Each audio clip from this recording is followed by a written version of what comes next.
Dan lepas ni mereka kumpul duit, mereka mungkin own the business.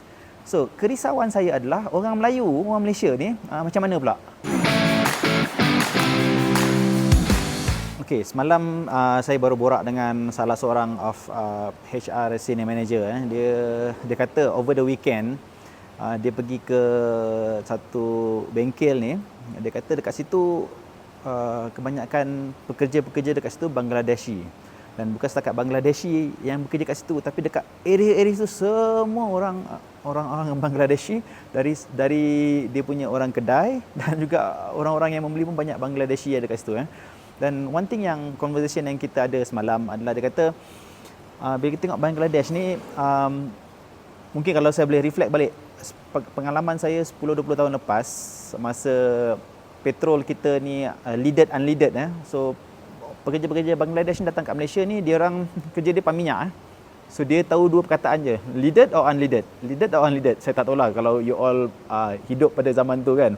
Tapi satu benda yang saya perhatikan sekarang dan masa keseimbangan this senior HR manager ni pun dia kata benda yang sama, yang mana sekarang ni orang-orang Bangladeshi yang bekerja ni, dia bukan setakat jadi yang jaga kaunter ataupun yang buat kerja yang buat all the orang kata 3D punya work, tapi mereka ni dah start boleh negotiate on harga.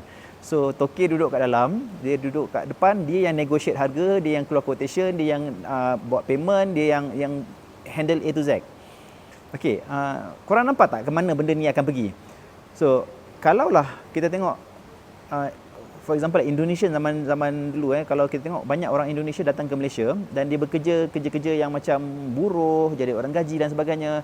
Tapi sekarang ni makin kurang Indonesia datang ke Malaysia sebab di Indonesia sendiri dia orang dah maju, dia orang dah macam berkembang, dia orang dah orang kata dah develop better than Malaysia.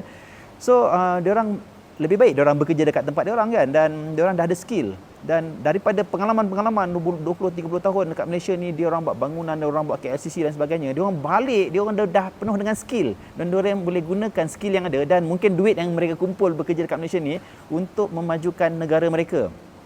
Dan kalau kita tengok Bangladeshi pun sekarang ni, mereka bekerja keras dan daripada pam petrol sekarang ni dia orang dah terror untuk negotiate. Lepas ni saya dapat jangkakan mereka dah boleh run the whole thing. Dan lepas ni mereka kumpul duit, mereka mungkin own the business. So kerisauan saya adalah orang Melayu, orang Malaysia ni macam mana pula? So saya tengok terutamanya anak muda ni, kita terlalu memilih kerja, kita tak nak kerja yang berat-berat, kita nak kerja yang lepak-lepak tapi gaji besar. Dan kita kalau tak dapat gaji besar, kita lebih suka kerja-kerja yang macam it's not a skill development. Contohnya macam kerja-kerja gig economy yang hantar makanan, yang bawa Grab apa semua ni. It's not tak bagus, tetapi dia tak contribute to skills yang kita boleh kembangkan. In one day kita boleh own the company, one day kita boleh grow the business. So kalaulah kita orang Malaysia tak sedar, mungkin lagi 5 tahun, 10 tahun, 20 tahun kita terpaksa bekerja dekat negara dia orang pula.